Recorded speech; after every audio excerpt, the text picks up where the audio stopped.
अच्छा जी, तो आज आपको हम बहरिया टाउन कराची का इम्तियाज़ स्टोर दिखाने लाए हैं। अगर आपने अभी तक चैनल को सब्सक्राइब नहीं किया तो कर डालें, तो हम अभी कर दें। सबसे पहले तो आपको मैं बताऊं कि पीछे आपको मेरे पार्किंग लॉट नज़र आ रहा है। बहुत ही बड़ा पार्किंग लॉट है। अभी तो चंद ही गाड़ियाँ खड़ी हुई हैं, दोपहर के तकरीबन 12 बजे हैं, तो इसलिए बहुत ही चंद गाड़ियाँ पीछे खड़ी हुई हैं। लेकिन एक डिज़ाइन का बहुत बड़ा फ्लॉ मुझे इसमें नज़र आया। मुझे बड़ी हैरत हुई है कि डिज़ाइन इतना ख़राब क्यों बनाया है इन्होंने बहरिया टाउन का। डिज़ाइन से मतलब ये है कि ये सारा पार्किंग लॉट आपको पीछे नज़र आ रहा है, जहाँ पे लोग आके गाड़ियाँ पार्क करते हैं। लेकिन आपको मैं दिखाऊँ वो इम्तियाज़ स्टोर। अब इम्तियाज़ स्टोर में कहीं पे भी आपको एंट्री यहाँ पे नज़र नहीं आ रही है। यहाँ पे उन्होंने एंट्री रखी नहीं है। एंट्री इसकी बहुत ही दूर है और पता नहीं क्यों रख रखी है, क्योंकि अगर यहाँ पे गाड़ियाँ पार्क कर रहे हैं लोग और उसके बाद स्टोर में जाना चाहते हैं और वहाँ से ख़रीदारी करके निकलना भी यहीं से चाहते हैं ताकि सीधा अपना सामान रखें घर को जाएँ, तो ऐसी क्या वजह है कि उन्होंने यहाँ पे एंट्री नहीं दी? कोई रूल रेगुलेशन क्या मसला है? ये बात कभी समझ में नहीं है। लोगों से पूछा भी इम्तियाज़ में अंदर के लोगों से, लेकिन उन्होंने कहा पता नहीं भाई, ऐसे ही है। तो आपको दिखाता हूँ कि कितना फासला तय करना पड़ता है वहाँ तक पहुँचने के लिए, मेन गेट तक जहाँ से अंदर घुसते हैं ख़रीदारी के लिए। तो ये तो हो गया जनाब, ये सारा पार्किंग लॉट जो मैंने आपको थोड़ी देर पहले दिखाया।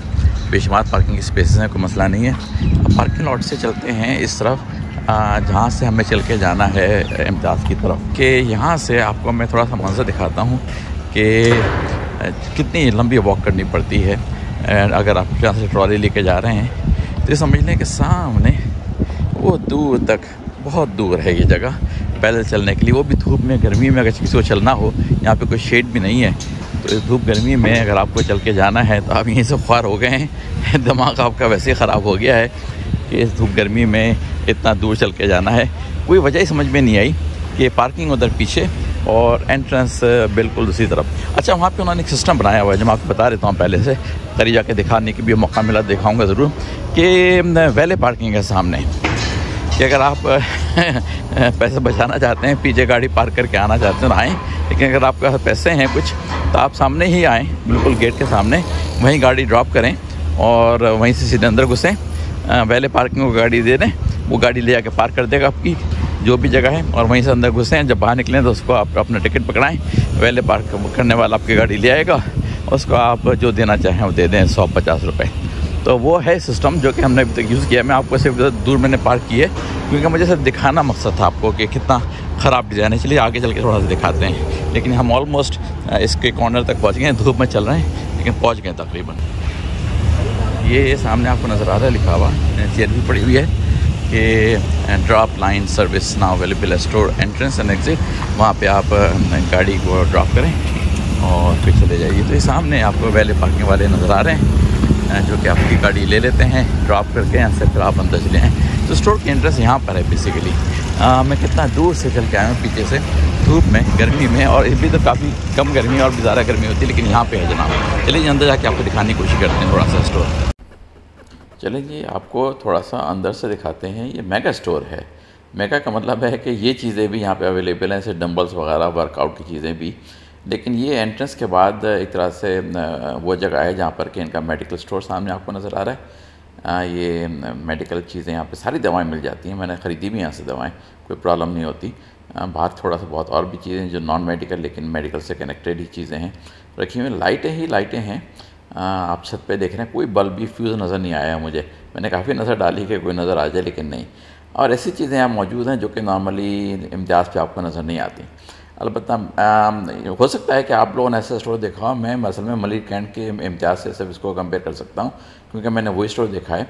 तो वो वहाँ पे ऐसी चीज़ें इस कदर तादाद में मौजूद नहीं। खैर NDWT तो नॉर्मल चीज़ें वहाँ मौजूद हैं, लेकिन सारी चीज़ें जो हैं जैसे घड़ियाँ, साइकिलें, सूटकेस, ये सब चीज़ें जो है ना वहाँ पे इतनी तादाद में अवेलेबल नहीं होती। ये बेकरी का आइटम भी काफ़ी बड़ा एरिया है बेकरी का आइटम का, और अच्छा खूबसूरत डेकोरेट हुआ हुआ है। चीज़ें बहुत ज़्यादा अवेलेबल नहीं क्योंकि ख़रीदार इतने नहीं हैं, लेकिन ये चीज़ें बना के रखी हुई उन्होंने कुछ रेडी टू गो ईट के लिए।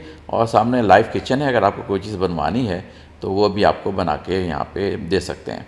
अच्छे आइटम्स हैं इलेक्ट्रॉनिक्स के भी काफ़ी सारे, और कीमतें भी थोड़ी बहुत लिखी हुई आपको नज़र आ रही हैं। जैसे कि ये वाटर हीटर है 26,000 वगैरह का, और ये जनाब कुकिंग रेंज है, मतलब कुकिंग स्टोव है तकरीबन 52,000 का। टैक्स वगैरह शायद उसका 12 ऐड होता होगा। वॉशिंग मशीन भी अच्छी क्वालिटी की, अगर आपको फैंसी चाहिए तो वो भी तकरीबन मौजूद है 183,000 की तकरीबन ये वाली। एक देखें सिर्फ एक पेडेस्टल फ़ैन है, वही 17,000 का तकरीबन आपको नज़र आ रहा है सामने। है तो बहुत खूबसूरत, लेकिन भाई 17,000 पता नहीं, लेकिन ये नॉर्मल पेडेस्टल फ़ैन जो हैं वो आपको यहाँ पे 8, 9, 10,000 के मिल सकते हैं। टीवी 65 इंच का यहाँ पे 3 लाख के आसपास का है। तो ज़ाहिर है 65 इंच का बहुत कम लोग लेते होंगे, लेकिन कम से कम कीमत उसकी आपको पता चल गई। बाकी सारे इलेक्ट्रॉनिक्स की चीज़ें यहाँ पे, इवन एक फ़ोन से रिलेटेड जो भी चीज़ें हैं वो बहुत बड़ी तादाद में अवेलेबल हैं। और ख़ास बात यह है कि इसकी आइल्स जो हैं वो काफ़ी वाइड हैं, तो आपको मुश्किल नहीं होती। इवन ही के कपड़े आप देखें कि जैकेट्स वगैरह, और कपड़ों की तो कोई इंतहा नहीं, बेशुमार कपड़े हैं। इस तरफ जो है सारी माइक्रोवेव वगैरह और जूसर वगैरह सारी चीज़ें भी अवेलेबल हैं, लेकिन ये भी इसमें भी काफ़ी बड़ी तादाद, सिलेक्शन बहुत वाइड है इन लोगों के पास। चीज़ें लेने के लिए कोई कमी नहीं है कि आपको कोई मुश्किल हो जाए, बल्कि आप यहीं पे आके सारी चीज़ें ख़रीद सकते हैं, आपको इलेक्ट्रॉनिक्स स्टोर में जाने की ज़रूरत भी ना पड़े। कपड़ों का सेक्शन काफ़ी बड़ा है यहाँ पे, और काफ़ी बड़ी तादाद में कपड़े मौजूद हैं यहाँ पे। अब ये जग वगैरह यहाँ से हमने कुछ बर्नीज़ वगैरह भी ली हैं जो कि यहाँ पे मौजूद हैं, कप्स, ये सब चीज़ें।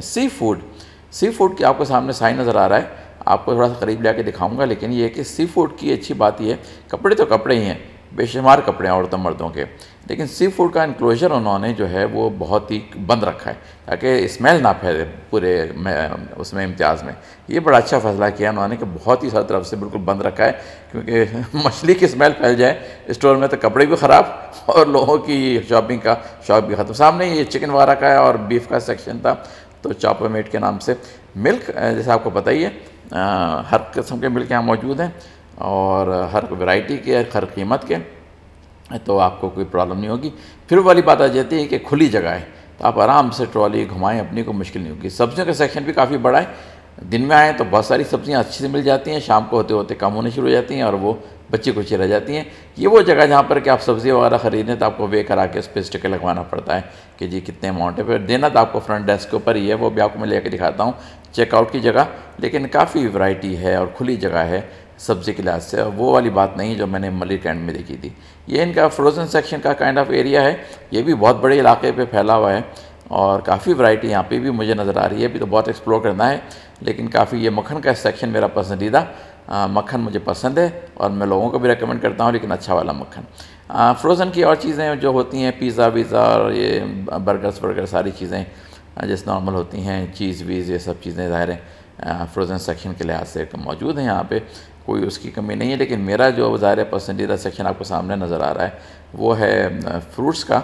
मैं फ्रोज़न चीज़ें नहीं लेता, लेकिन ये है जनाब यहाँ के चीज़ें, अभी तरबूज, खरबूजे, गर्मे सर्दे सारी चीज़ें यहाँ मौजूद हैं, गंडेरी वंडेरी तो आपको लेना है, लेकिन कीमतें वही हैं जो आपको बाज़ार बाहर के इम्तियाज़ में मिलेंगी। कोई यहाँ पे बहरिया के होने की वजह से कीमतें इनकी कोई ज़्यादा नहीं है, मेरे ख्याल में तो बिल्कुल भी ज़्यादा नहीं है, वही एग्जैक्टली। अलबत्ता अगर आप कोई लियाकताबाद वगैरह से चीज़ों की ख़रीदारी करेंगे तो आपको सस्ती मिल जाएंगी, लेकिन यहाँ पे ज़ाहिर है वो क्वालिटी वगैरह डिफरेंटली मेंटेन करते हैं, सफाई सुथराई ये वो सब चीज़ें, तो वो है मामला। अब मैं लेकर चलता हूँ, आपको थोड़ा सा दिखाऊँगा चेकआउट का एरिया ताकि आपको आइडिया हो। बेशुमार स्टॉल्स हैं यहाँ पे, और दिन में मैं आया हूँ तो ज़्यादातर स्टॉल से चेकिंग के खाली पड़े हुए हैं, और मैं समझ में नहीं आया है कि यहाँ की जो मैनेजमेंट है वो क्यों उन्होंने इतने स्टाफ को रखा हुआ है डे टाइम के ऊपर, जबकि यहाँ पे इनको पता है कि अभी ख़रीदार डे टाइम पे नहीं आते। ज़्यादातर लोग खाली खड़े हुए हैं और देख रहे हैं मेरी शक्लें कि भाई कोई चीज़ है चेक कराने की। मेरी ट्रॉली को भी देखते आ रहे हैं, मैं तो सिर्फ दिखाने लाया था, तो वो ट्रॉली मेरी खाली तो देख के मायूस भी होते हैं। अच्छा, यहाँ पे अर्न पॉइंट्स करके आप काफ़ी पॉइंट्स वगैरह भी अर्न कर सकते हैं। तो ये तो था जनाब इम्तियाज़ का टूर, उम्मीद आपको पसंद आया होगा। चलिए फिर मुलाकात होती है।